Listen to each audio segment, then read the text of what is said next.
Welcome back, everyone, to another summary in our line novel series on AniMonolith. Picking up from the previous events, after Masayuki became emperor, the afternoon meeting finally began. Only 4 people were present: Testarossa, Calgurio, Prime Minister Minutes, and finally, Duke Mithra Hilmenard. Mithra looked to be in his early 30s, with an unremarkable build, neither tall nor short, neither fat nor thin, but his appearance was anything but ordinary.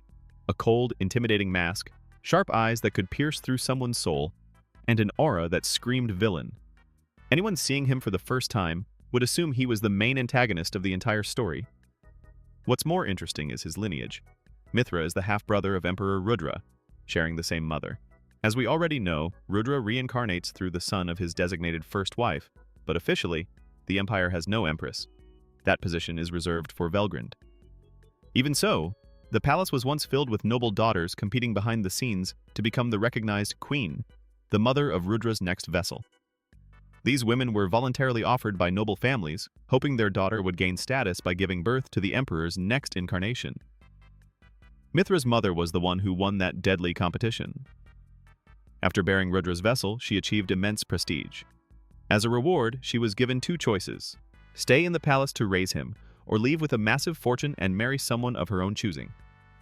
Rudra deeply respected his birth mother, so either path would grant her honor. She chose to leave the palace and later married the former Duke Hilmenard, giving birth to Mithra. With this background alone, it's clear just how much authority and influence Mithra naturally possesses. Realizing the kind of power Mithra could wield, politically and economically, Calgurio couldn't help feeling overwhelmed. Yet sitting beside him was someone even more terrifying: Testarossa, the White Primordial, the demon who once plunged the entire empire into fear. Compared to her, even the fearsome Duke Mithra felt manageable. Remembering Testarossa's earlier statement that most nobles wouldn't be a problem, Calgurio wondered if Mithra was the exception. But that didn't add up. Kondo would never have allowed Rudra's half-brother to run wild. Could Mithra actually be innocent?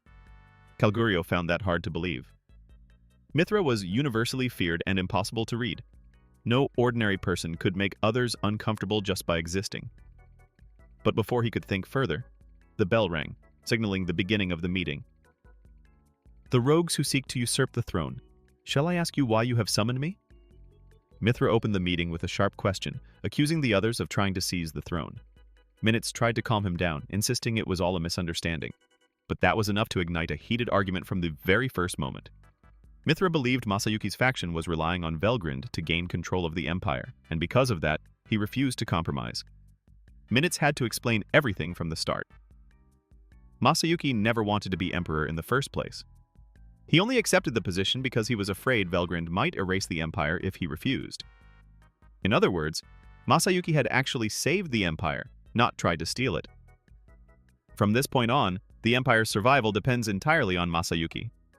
If he stays on the throne, Velgrind will continue protecting the country. If he steps down, she might abandon the empire, or even burn it to the ground. On top of that, Masayuki has good relations with Rimuru and Gadra. If he remains emperor, Tempest and the Dwarven Kingdom will both support the empire. Minutes also reminded Mithra that there are still unknown threats targeting the nation. So the message was simple: everyone needs to unite behind Masayuki. To strengthen their argument, Minutes told Mithra he was even willing to give up the position of prime minister. He explained that he only became prime minister by chance anyway. If someone more capable like Mithra wanted the job, he would gladly step aside. Hearing this, Calgurio silently gritted his teeth. Minutes casually offering to resign was exactly the kind of thing that would make his younger brother resent him for years. Testarossa stepped in as well, smiling as she explained that Demon Lord Rimuru wanted to build a positive relationship with Masayuki. If Masayuki was emperor, Rimuru would support him to the fullest. They weren't trying to take over the empire at all. With everything laid out, Mithra ended up with 2 clear choices: lead the high-ranking nobles to support Masayuki's government, or take Minutes' place as prime minister, gaining enormous influence under the new emperor. Mithra, much like Minutes, has a natural talent for politics, but all he really wants is a quiet life spent painting. Unfortunately, his cold exterior and the string of scandals surrounding him have earned him a terrifying reputation. People believe he eliminated many nobles who opposed him, but that is only a misunderstanding caused by his overprotective followers. One incident shaped most of this fear. Years ago, Mithra accidentally bumped into a count, who then berated him. Mithra muttered, "I'm in trouble," and his subordinates immediately went into a frenzy.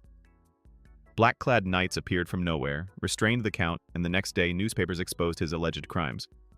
Whether those crimes were real or fabricated, Mithra never found out. All he knew was that the man was ruined. Similar cases happened again and again, until Mithra became known as a duke who could destroy someone's career with a single touch. The experience traumatized him so badly that he became afraid of speaking. Despite all this, Mithra is intelligent and has survived many political conspiracies. So when Minutes presented him with two options, Mithra instantly understood that he must refuse both. His real goal was to use his own bad reputation to get himself expelled from the capital. If that worked, he could move to the countryside, live on the noble stipend, and spend his days painting in peace. With that plan in mind, Mithra deliberately acted arrogant to make Minutes' group dislike him. He ignored their proposals, then provoked Testarossa by claiming that a foreigner like her had no authority to interfere in the Empire's internal affairs. Inside, he was shaking. He knew she was the White Primordial, someone far too dangerous to antagonize. But he forced himself to play the role. However, no matter how he tried to provoke her, Testarossa remained perfectly calm. This only pushed Mithra into deeper panic. What do I do now? Why isn't she getting angry? Desperate, he escalated.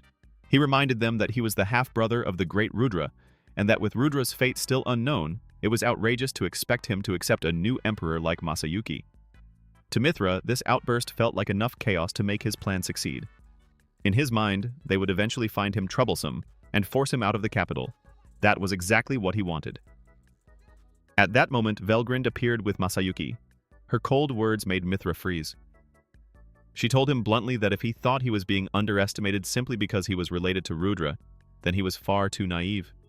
The pressure from her presence alone made Mithra feel as though his soul might slip out of his body.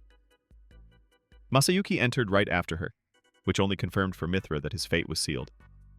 Yet something about the new emperor bothered him. So Mithra spoke sarcastically, asking whether the young man thought he was better than Rudra. But Masayuki simply laughed and admitted he had been just a student not long ago and never expected to become emperor. Hearing this, Mithra mocked him for being pathetic, saying someone like him had no right to wield supreme authority. But Masayuki calmly replied that he hadn't wanted supreme power in the first place. This shocked Mithra even more. Even Minutes and Kalgurio remained unfazed, which only deepened his confusion. Then Masayuki said something even more unbelievable. He wished someone would take the supremacy away from him. Minutes and Kalgurio panicked, begging Masayuki to be more cautious with his words. At that moment, Mithra finally understood. The blonde emperor genuinely disliked ruling.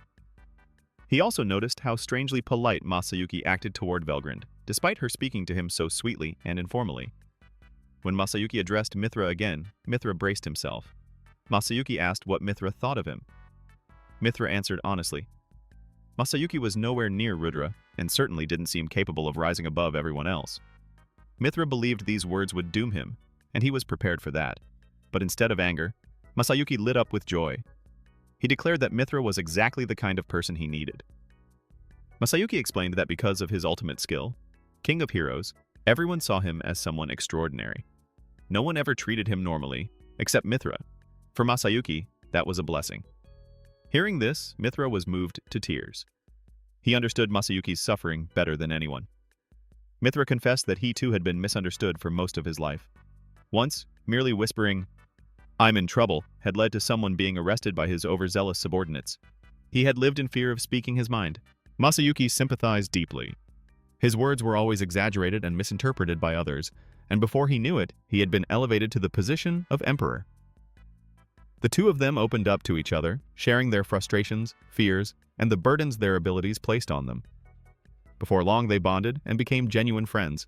Even Velgrind was taken aback to learn that Mithra, immunized by his mother when she carried Rudra, could resist Masayuki's overwhelming charisma. Once their mutual understanding was established, the political problem resolved itself. Mithra agreed to cooperate, but instead of involving himself directly in politics, he chose to organize and stabilize the noble factions from behind the scenes. This arrangement also allowed him more freedom for his private life.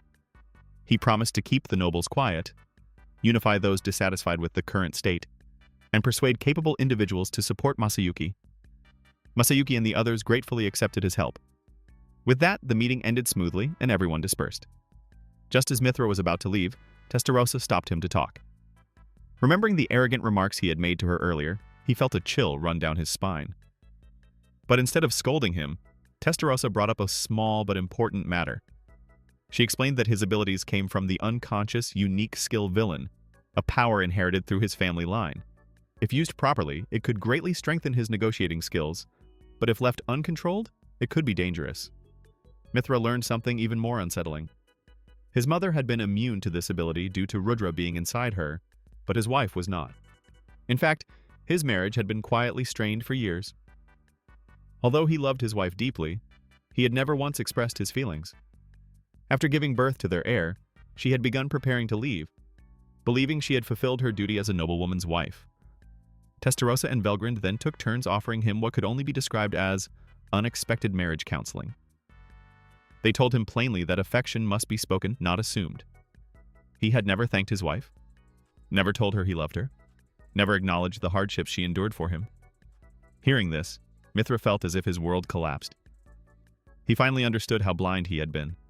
With his eyes newly opened, he apologized to everyone and sprinted home. When he arrived, he found his wife packing her belongings, ready to walk out of his life. But thanks to the advice he received, he made it in time. He expressed his true feelings, and the two reconciled, avoiding a divorce that was moments away from happening. From that day on, Mithra held deep gratitude toward Masayuki's group. He devoted himself to supporting the new emperor behind the scenes, organizing the aristocrats and strengthening the empire's political foundation. Because of his efforts, all three major noble factions eventually aligned under Masayuki's rule. A process that was expected to take years was completed within just a few months, allowing Masayuki to truly begin his reign on stable ground.